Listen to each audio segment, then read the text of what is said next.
होगी और आज मैं आपसे बात करूंगा नेक्स्ट टॉपिक पर, यानी जो टॉपिक हमारा चल रहा था फाइनल अकाउंट विद एडजस्टमेंट, उसके नेक्स्ट लेक्चर पर। तो पिछले सेशन में हमने आपसे बात की कि फाइनल अकाउंट बनाते समय कुछ एडजस्टमेंट ऐसी होती है, कुछ ट्रांजैक्शन ऐसे होते हैं, या जो जब हम ट्रायल बैलेंस बनाते हैं तो उस समय कुछ ट्रांजैक्शन ऐसे होते हैं जो रिकॉर्ड होने से छूट जाते हैं, तो उसको हम क्या कहते हैं, एडजस्टमेंट बोलते हैं। और जब हम ट्रायल बैलेंस और नीचे एडजस्टमेंट दी होती है, उसके बाद जब हम फाइनल अकाउंट बनाते हैं तो थोड़ा सा एक्स्ट्रा हमको ट्रांजैक्शन उस फाइनल अकाउंट में पास करने पड़ते हैं। तो उसी तरीके का अब नया क्वेश्चन हम आज स्टार्ट करते हैं final account with adjustment lecture 2 में। तो ये क्वेश्चन आपके सामने दिया हुआ है। क्वेश्चन हम लोग एक बार रीड कर लेते हैं। From the following trial balance,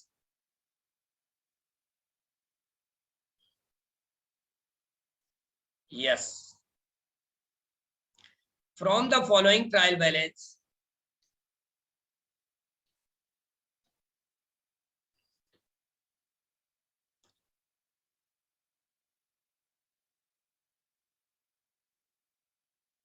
great,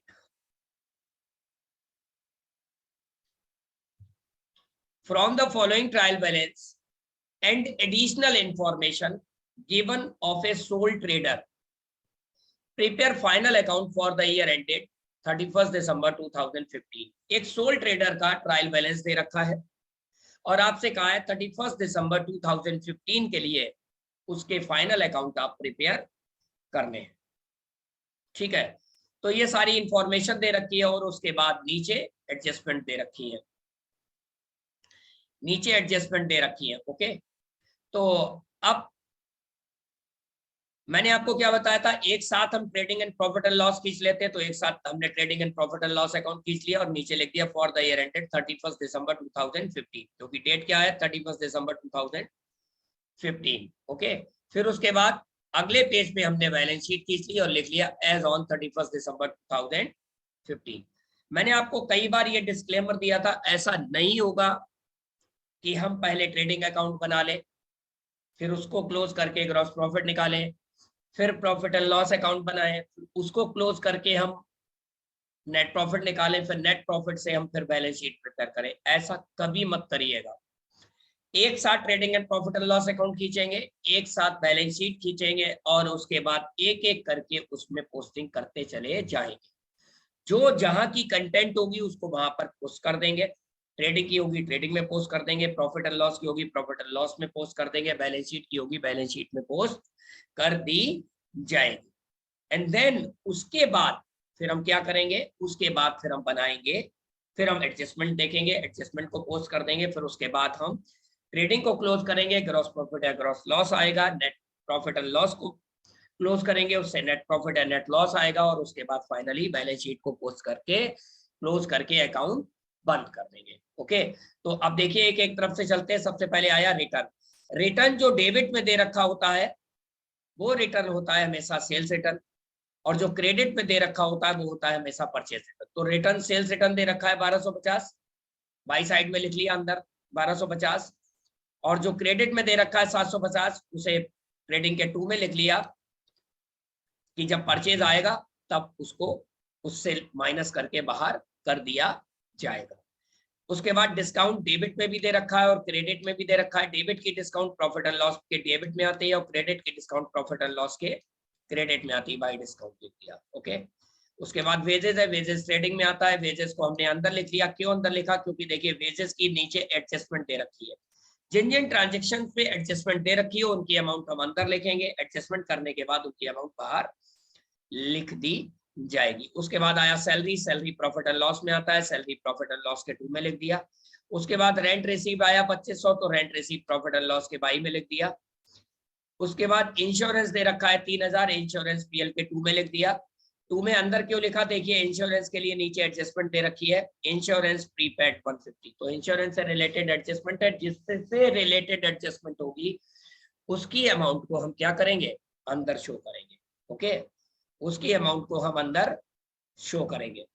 उसके बाद आ जाइए जनरल एक्सपेंस। जनरल एक्सपेंस 5000 दे रखा है, general expense profit and loss में आता है, तो जनरल एक्सपेंस हमने लिख दिया प्रॉफिट एंड लॉस में।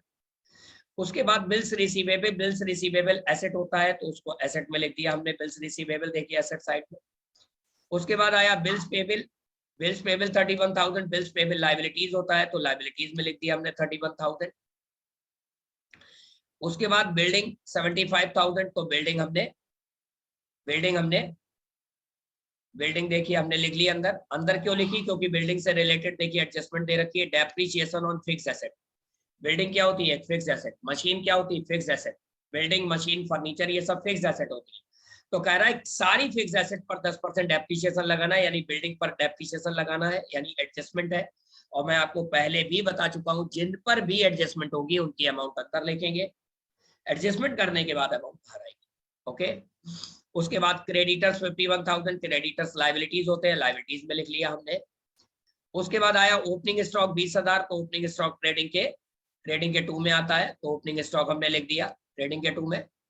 उसके बाद आ जाते हैं आगे, कैपिटल दे रखी है 1,20,000, कैपिटल लाइबिलिटीज में आती है, तो कैपिटल हमने लिख दी लाइबिलिटीज में अंदर, क्योंकि कैपिटल में नेट प्रॉफिट जुड़ेगा, नेट लॉस माइनस होगा, इसलिए अंदर लिख दिया हमने। ओके। फिर cash in hand, cash in hand asset होती है, एसेट में लिख दिया हमने कैश इन हैंड। देखिए कैश इन हैंड लिखा हुआ है ये एसेट साइड में। उसके बाद फर्नीचर 50,000 दे रखा है, फर्नीचर एसेट साइड में लिख दिया अंदर। अंदर क्यों लिखा? क्योंकि लिखा हुआ है फिक्स एसेट पर 10% डेप्रिसिएशन लगाना है। और मैंने अभी आपको बताया बिल्डिंग, मशीन, फर्नीचर ये सब क्या होती है? फिक्स एसेट होती है। ओके। उसके बाद आ जाइए मशीनरी 45,000, 45,000 मशीनरी की भी अमाउंट अंदर लिखेंगे, क्योंकि मशीनरी भी फिक्स एसेट है। उसके बाद आया डेटर्स 20,500, डेटर्स एसेट होती है, एसेट साइड में लिख दिया हमने 20,500। उसके बाद परचेजेस 61,450, परचेजेस दे रखी है, तो परचेजेस ट्रेडिंग में आती, तो परचेजेस की रकम अंदर लिखी, परचेज रिटर्न माइनस किया, नेट अमाउंट बाहर आ गई। उसके बाद सेल है 1,03,150, तो सेल लिख ली अंदर, माइनस कर दिया सेल्स रिटर्न, नेट अमाउंट बाहर आ गई। ठीक। अब देखिए सारे ट्रीटमेंट हो गए। अब हम क्या करेंगे? एक एक करके सारे एडजस्टमेंट करेंगे। तो देखिए सबसे पहला एडजस्टमेंट है क्लोजिंग स्टॉक 10,000। क्लोजिंग स्टॉक मैंने आपको बताया था 2 जगह लिखा जाता है, एक तो ट्रेडिंग अकाउंट के बाई साइड में और दूसरा बैलेंस शीट की एसेट साइड। तो ट्रेडिंग अकाउंट के बाई में लिख दिया बाई क्लोजिंग स्टॉक, और बैलेंस शीट की एसेट साइड में लिख दिया closing stock, stock in hand या क्लोजिंग स्टॉक बातें की। ठीक।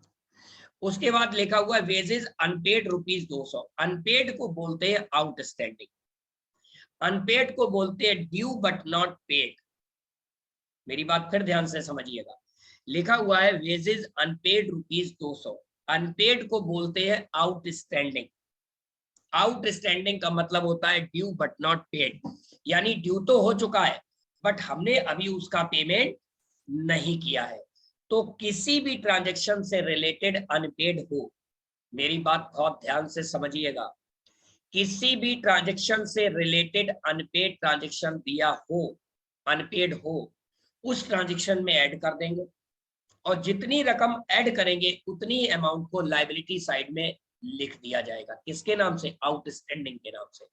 तो वेजेस का अनपेड दे रखा है, तो वेजेस में ऐड कर दिया 200 रुपए, 5200 बाहर आ गया, और यही 200 रुपए लायबिलिटी साइड में आउटस्टैंडिंग के नाम से लिख देंगे। आउटस्टैंडिंग क्या चीज है? वेजेस, लिख दिया लायबिलिटी। ओके। तो देखिए पहली एडजस्टमेंट भी हो गई, दूसरी एडजस्टमेंट भी। अब तीसरी देखिए, कह रहा है डेप्रिसिएशन ऑन फिक्स्ड एसेट 10%। तो फिक्स्ड एसेट कौन कौन सी आपके क्वेश्चन में है? बिल्डिंग है, मशीन है, फर्नीचर है, तो तीनों पर 10-10% माइनस करेंगे। तो देखिए जरा ध्यान दीजिए, बिल्डिंग का 10%, 75,000 का 10%, 7500 हुआ, माइनस करके नेट अमाउंट 67,500 बाहर आ गई। मशीन फर्नीचर 50,000 है, 50,000 का 10%, 5,000 हुआ, माइनस करके 45,000 बाहर आ गया। मशीनरी 45,000 है, 45,000 का 10%, 4500 हुआ, नेट अमाउंट 40,500 बाहर आ गया। ठीक। उसके बाद मैंने आपको क्या बताया था? जिसका भी डेप्रिसिएशन हो वो सब डेप्रिसिएशन उठा के प्रॉफिट एंड लॉस के 2 साइड में यानी डेबिट साइड में डाल देंगे। तो हमने लिखा 2 डेप्रिसिएशन, बिल्डिंग, फर्नीचर और मशीन। तो बिल्डिंग का है 7500, फर्नीचर का है 5,000 और मशीनरी का है 4500। तीनों का टोटल उठा के 17,000 बाहर आ गया। ओके। किसी भी एसेट का डेप्रिसिएशन, मैं पीछे भी लेक्चर 1 में भी बता चुका हूं, किसी भी एसेट का डेप्रिसिएशन उस एसेट से माइनस करेंगे और जितनी वैल्यू माइनस करेंगे उसको प्रॉफिट एंड लॉस में डेबिट कर देंगे। तो बिल्डिंग से अपने माइनस की 7500 डेबिट कर दी, फर्नीचर से माइनस की 5000 डेबिट कर दी, मशीन से माइनस की 4500 डेबिट कर दी, और तीनों का टोटल उठा के टू साइड में लिख दिया, to depreciation on building machine and furniture 17000। Okay, next कह रहा है इंश्योरेंस प्रीपेड रुपीज 150। कह रहा है प्रीपेड है, प्रीपेड का मतलब होता है पेड इन एडवांस। क्या मतलब होता है प्रीपेड का? पेड इन एडवांस, किसी भी ट्रांजेक्शन का पेड इन एडवांस उस ट्रांजेक्शन से माइनस कर देते हैं, किसी भी ट्रांजेक्शन का पेड इन एडवांस उस ट्रांजेक्शन से माइनस कर देते हैं, और जितनी अमाउंट माइनस की है उतनी अमाउंट को उठा के प्रीपेड के नाम से एसेट में डाल देते हैं। तो इंश्योरेंस का 150 रुपया इंश्योरेंस से माइनस करेंगे और यही 150 रुपया उठा के एसेट साइड में प्रीपेड के नाम से डाल देंगे। तो देखिए इंश्योरेंस से 150 माइनस किया, 2850 बाहर आ गए, यही 150 रुपया प्रीपेड इंश्योरेंस के नाम से एसेट साइड में डाल दिया। ओके, उसके बाद आगे देखिए क्या कह रहा है, provide 10% interest on capital. Capital पर 10% इंटरेस्ट लगाना है। सिद्धांत क्या कहता है, कैपिटल का इंटरेस्ट कैपिटल में ऐड कर देंगे, कैपिटल का इंटरेस्ट कैपिटल में ऐड कर देंगे, और जितनी अमाउंट ऐड करेंगे उसी को उठा के प्रॉफिट एंड लॉस में डेबिट कर देंगे। तो कैपिटल का इंटरेस्ट, कैपिटल 1,20,000, 10% हुआ 12,000, टोटल आ गया 1,32,000। यही 12,000 उठा के प्रॉफिट एंड लॉस में डेबिट कर दिया, to interest on capital 12,000। Okay, ठीक। अब देखिए सारी एडजस्टमेंट हो गई। फिर मैंने आपको क्या बताया था, एक एक करके सबसे पहले ट्रेडिंग को क्लोज करेंगे। ट्रेडिंग का टोटल आ गया ये, इसमें से ये सारा माइनस कर दिया, यहाँ तक माइनस कर दिया, डिफरेंस को लिख दिया टू ग्रॉस प्रॉफिट 26,000। ठीक, ये टोटल लगा दिया हमने सामने, फिर ये ग्रॉस प्रॉफिट नीचे आ गया, ब्रॉट डाउन हो गया 26,000, फिर ये टोटल लगाया और फिर ये टोटल लगाया यहां से लेके यहां तक। देखिए इस क्वेश्चन में डेबिट साइड का टोटल बड़ा है और क्रेडिट का छोटा है, तो डेबिट का टोटल आ रहा है 40,500। थोड़ा सा इरेज कर दूं तो आपको समझने में आसानी हो जाएगी। यस,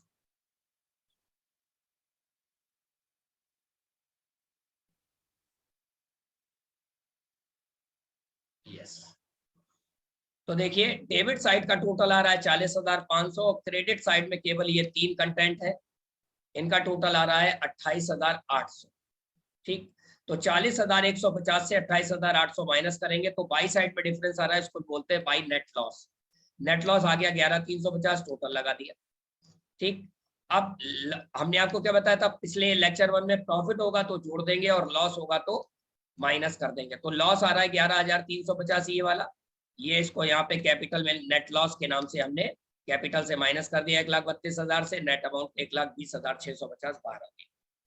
उसके बाद हम टोटल करेंगे लाइबिलिटी का। लाइबिलिटी का टोटल आ रहा है 2,02,850, एसेट का टोटल भी आ रहा है 2,02,850। बैलेंस शीट का टोटल मिल जाए सो फॉर गुड, नहीं मिले तो आपका क्वेश्चन कहीं ना कहीं गलत है। समझने वाली बात क्या है, मैं बार बार एक ही बात वही आप लोगों को बताता हूं, फाइनल अकाउंट का क्वेश्चन चाहे कितना भी बड़ा क्यों ना हो, कभी आपका गलत नहीं होगा यदि आपने एक ही साथ ट्रेडिंग पीएल और बैलेंस शीट को खींचा और एक ही साथ आपने पोस्टिंग की और एक ही साथ आपने एडजस्टमेंट की। अभी आपने देखा होगा मैंने जो आपको क्वेश्चन समझाया उसमें मैंने आपको क्या किया, ट्रेडिंग एंड पीएल एक साथ खींच लिया, बैलेंस शीट अगले पेज पे हमने खींच लिया, फिर मैंने क्या किया, ट्रायल बैलेंस को उठाया, ट्रायल बैलेंस से एक एक कंटेंट की पोस्टिंग की, जिन ट्रायल बैलेंस में जिन कंटेंट से रिलेटेड एडजस्टमेंट थी यानी नीचे जो एडजस्टमेंट दे रखी थी उनकी अमाउंट अंदर लिखी, जिन पर एडजस्टमेंट नहीं थी उनकी अमाउंट हमने बाहर लिखी, चाहे वो ट्रेडिंग की हो, चाहे वो प्रॉफिट एंड लॉस की हो, और चाहे वो बैलेंस शीट की। ठीक, उसके बाद हमने क्या किया, एक एक एडजस्टमेंट उठाई, जो एडजस्टमेंट जिससे रिलेटेड थी प्लस होनी थी प्लस कर दी, माइनस होनी थी माइनस कर दी, और एडजस्टमेंट का ट्रीटमेंट जहां जहां होना था वहां वहां कर दिया। उसके बाद टोटलिंग की, ट्रेडिंग की टोटलिंग की, प्रॉफिट एंड लॉस की टोटलिंग की, और बैलेंस शीट की टोटलिंग की। निश्चित तौर पर यदि आप इस प्रोसीजर को फॉलो करते हैं तो फाइनल अकाउंट का क्वेश्चन गलत नहीं होगा। दूसरा, आप लोगों के मन में एक सवाल बहुत आता है, मुझे 22-23 सालें करीब हो रही हैं पढ़ाते हुए, ये 24वीं साल चालू हो गई है इस सेशन से। कि स्टूडेंट के दिमाग में आता है कि सर को तो सारी चीजें याद है, उनको ये भी पता है सैलरी कहाँ जाएगी, वेजेस कहाँ जाएगी, डॉक चार्जेस कहाँ जाएंगे, पेड एक्सपेंस कहाँ जाएंगे, ओपनिंग स्टॉक कहाँ जाएगा, परचेज कहाँ जाएगा, सेल कहाँ जाएगा। तो सर को इसलिए आता है क्योंकि सर ने बहुत ज्यादा प्रैक्टिस की है। आपको भी यदि सारी कंटेंट याद रहे कि कौन सी ट्रेडिंग में जाएगी, कौन सी प्रॉफिट एंड लॉस में जाएगी, कौन सी बैलेंस शीट में जाएगी, तो इसके लिए आपको भी क्या करना पड़ेगा, आपको भी ज्यादा प्रैक्टिस करना पड़ेगा। सफलता हमेशा सिद्धांतों से आती है, ये याद रखिएगा। सफलता का कोई शॉर्टकट नहीं होता है। आपको चैंपियन बनना है तो आपको ज्यादा प्रैक्टिस करनी पड़ेगी। अब सवाल ये आता है कि जैसा कि मैंने आपको बताया था कि फाइनल अकाउंट तो एक बहुत बड़ा चैप्टर है, विद एडजस्टमेंट बहुत बड़ा चैप्टर है, ठीक। और मेरी ये दूसरा सेशन है, ठीक है। इसके बाद अगला सेशन मैं नेक्स्ट चैप्टर का लूंगा। सवाल ये आता है इतने जरा से में आपका चैप्टर फिनिश हो गया। तो देखिए बार बार मैं एक ही बात बोलता हूँ कि ये लाइव क्लास वीक में एक बार होती है, तो वीक में एक बार इतने बड़े चैप्टर को लेकर यदि हम सारे टॉपिक को कवर करेंगे तो हम केवल एक ही चैप्टर को कवर कर पाएंगे, ठीक। अब यदि आपको डिटेल से जानकारी चाहिए तो आप क्या करें, यदि आपको डिटेल से जानकारी चाहिए तो अपने गूगल पर जाइएगा, अपने मोबाइल पे जाइएगा, गूगल पर www.isc.online डालिएगा, www.isc.online डालेंगे। जैसे ही डाल के उसको सर्च करेंगे तो कुछ इस तरीके से आपका पेज खुल के आएगा, ठीक। अब आपको इस चैप्टर की डिटेल से जानकारी चाहिए तो सर्च बॉक्स में जाइएगा यहाँ पर और अकाउंटेंसी डालिएगा। आप जब अकाउंटेंसी डालेंगे तो ये अकाउंटेंसी नीचे आ जाएगा, ऊपर 12th ऑल बोर्ड और केवल अकाउंटेंसी, इसको सिलेक्ट कर लेंगे। जैसे ही आप इसको सिलेक्ट करेंगे तो कुछ इस तरीके से पेज खुल के आएगा। ये पूरा एक सिलेबस है और ये सिलेबस अभी आपको केवल 424 रुपए में मिल रहा है। ये सिलेबस अकाउंटेंसी का पूरा फुल 11th के कोर्स को कवर करता है। अब आपको 424 रुपए क्यों खर्च करने चाहिए, तो आइए देख लेते हैं इसका एक छोटा सा वीडियो।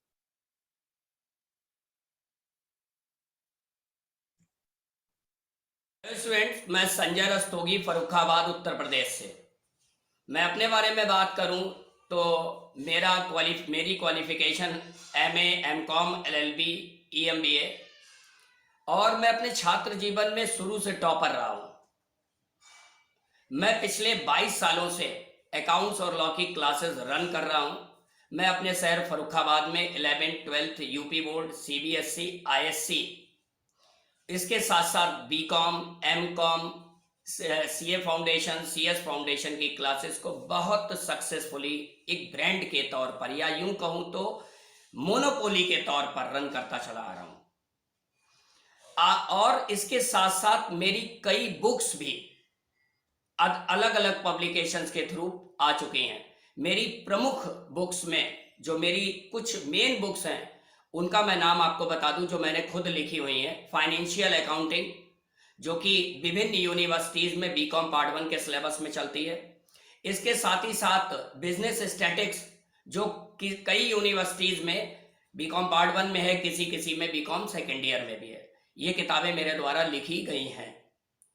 अब मैं आज आपसे बात करूं तो मैं आज बहुत खुश हूं क्योंकि इंडिया स्किल कैपिटल ने मेरी नॉलेज और विजडम को एक डिजिटल प्लेटफॉर्म दे दिया है। अभी तक तो मैं अपनी नॉलेज और विजडम फर्रुखाबाद के स्टूडेंट्स के साथ शेयर कर पाता था। अच्छी बात यह है कि अब मैं अपने 22 सालों की जो नॉलेज और एक्सपीरियंस कहूं और विजडम जो कहूं वो मैं ऑल ओवर इंडिया स्टूडेंट्स के साथ शेयर कर पाऊंगा, जो कि आपके सामने है। मैं यहां अकाउंटेंसी का कोर्स लेकर आया हूं जिसको मैंने फंडामेंटल्स ऑफ अकाउंटेंसी के तौर पर तैयार किया है ना, फंडामेंटल्स ऑफ अकाउंटिंग के तौर पर, जिसकी डिटेल डिस्क्रिप्शन में दे रखी है। अब सवाल ये आता है ये कोर्स किस किस के लिए बेनिफिशियल है। तो ये course 11th 12th UP board, CBSE, ISC के स्टूडेंट्स के लिए उनके सिलेबस को कवर करेगा। साथ ही साथ CA फाउंडेशन और CS फाउंडेशन में जो अकाउंटेंसी का सिलेबस होता है उसको कवर करेगा। उसके बाद ये उन सभी लोगों के लिए कोर्स बहुत ज्यादा बेनिफिशियल है जो अकाउंटेंसी की नॉलेज लेना चाहते हैं। इसके साथ साथ यदि कोई स्टूडेंट अकाउंटिंग की टैली सीख रहा है तो टैली सीखते समय हमको यदि अकाउंटेंसी की नॉलेज अच्छे से है तो हम टैली भी बड़ा अच्छे से सीख पाते हैं। तो उन स्टूडेंट्स के लिए बहुत मदद करेगा, और ये उनके लिए भी और ज्यादा मदद करेगा जो लोग अकाउंटेंसी की बेसिक नॉलेज लेना चाहते हैं। अब बात आगे की आती है, इस कोर्स को करने के बाद आपको अकाउंटेंसी के फंडामेंटल की नॉलेज बहुत अच्छे से हो जाएगी, बहुत अच्छे से हो जाएगी। और जब नॉलेज आपको अच्छे से होती है तो आप अपना कोई भी काम बहुत इजीली कर पाते हैं। और आपको इसकी एक बात बताऊं कि ये जो अकाउंटेंसी का जो मैंने कोर्स तैयार किया है, ये बेसिक अकाउंटेंसी के तौर पर तैयार किया है। बेस अकाउंटेंसी मींस कोई भी स्टूडेंट, ये जरूरी नहीं कि वो कॉमर्स पढ़े, कोई भी स्टूडेंट ये जरूरी नहीं कॉमर्स पढ़े, कोई भी व्यक्ति जो अकाउंटेंसी की नॉलेज लेना चाहता है, इस कोर्स को करके वो अकाउंटेंसी की एबीसीडी सीख जाएगा। और अच्छी बात क्या है, इस कोर्स को करने के बाद आप किसी भी अकाउंटिंग के क्षेत्र में आप अकाउंटेंसी सीख सकते हैं। मींस आप इसको अकाउंटेंसी का कोर्स यदि कर लेते हैं तो इसके बाद आगे की जो डिफरेंट डिफरेंट टाइप की अकाउंटिंग आती है उसको बहुत इजीली सीख सकते हैं।